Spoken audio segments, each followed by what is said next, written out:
اس سلسلے میں آپ کو یہ بتاتا ہوں اگلی بات، دفاع کا جہاں تک تعلق ہے، سائنسدانوں نے دفاعی نظام پر اتنی تحقیق کی ہے لیکن ابھی تک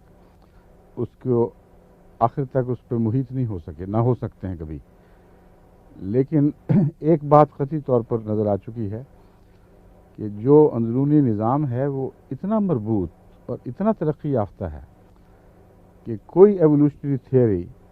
کوئی ایوولوشنری نظریہ اس کا حل پیش نہیں کر سکتا کہ کیسے ممکن ہوا۔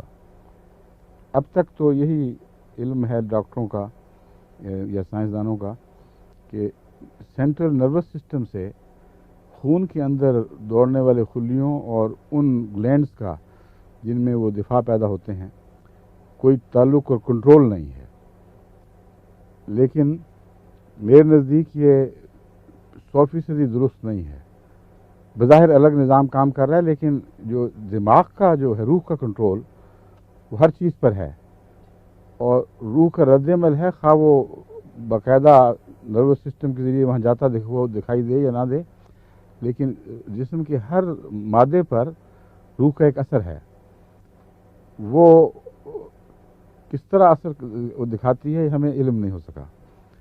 لیکن اب تک کی تحقیق جو بتاتی ہے وہ یہ ہے کہ انڈیپینڈنٹ ایک آزاد نظام ہے دفاع کا، اور جو اتنا مربوط اور اتنا مکمل ہے کہ اس کو پڑھتے ہوئے ہوش اڑ جاتے ہیں کہ کیسے ممکن ہوا یہ۔ جب جسم میں کوئی ایسا مادہ داخل ہوتا ہے جس کو وہ کہتے ہیں فورن باڈی، جس کو جسم رد کرنا چاہتا ہے غیر سمجھ کر، تو اس پر کیا ہوتا ہے؟ پہلے کچھ گلینڈز ہیں جو اس کو ایک خاص قسم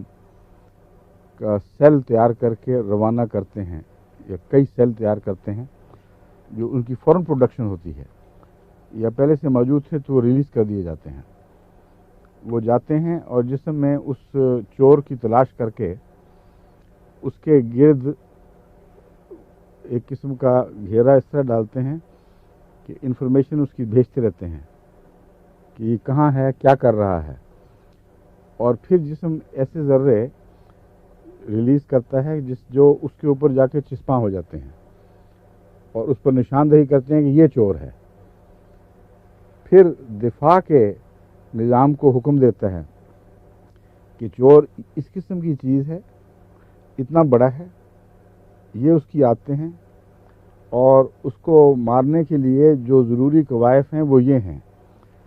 اس کے بعد جو دفاعی فوج خدا تعالیٰ نے نظام بنا رکھا ہے وہ میڈ ٹو میجر پیدا کی جاتی ہے۔ لاکھوں قسم کے دفاعی سیل ہیں جو پیدا ہو سکتے ہیں، اور ہر حملے کے لیے الگ سیل ہونا ضروری ہے جو بعینہ ہی اس کے مقابلے کی طاقت رکھتا ہو، اس کے مطابق ہو۔ وہ جب پیغام دیتے ہیں ذرے، جو پیغامبر ہیں، وہ باقاعدہ بھیجتے ہیں میسنجرز، وہ RNA کے ذریعے کہ یہ چیزیں یہاں ہو رہی ہیں۔ اس پر کوئی چیز آرڈر پہنچاتی ہے، خون کے گودوں میں، نہ جسم ہڈیوں کے گودے میں، جہاں جہاں بھی یہ چیزیں بن رہی ہیں دفاعی، ان کو کہتے ہیں کہ ہمیں اس قسم کے وائٹ سیلز چاہیے اتنی تعداد میں، اور ریلیز کر کے بھیج دو۔ وہ پھر حملہ کر کے پہنچتے ہیں وہاں،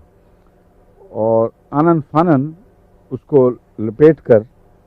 اکثر بڑے ہوتے ہیں جو ان کو لپیٹ کر آپ بھی مر جاتے ہیں، ان کو بھی ڈسٹرائے کر دیتے ہیں، اور اس طرح وہ نظام جو ہے وہ آپ کا ہر وقت دفاع کر رہا ہے، اور یہ دفاع ہر لمحہ جاری ہے، اور انسان کو پتہ ہی نہیں کہ کیا ہو رہا ہے۔ اب اس کی مثال ہے خون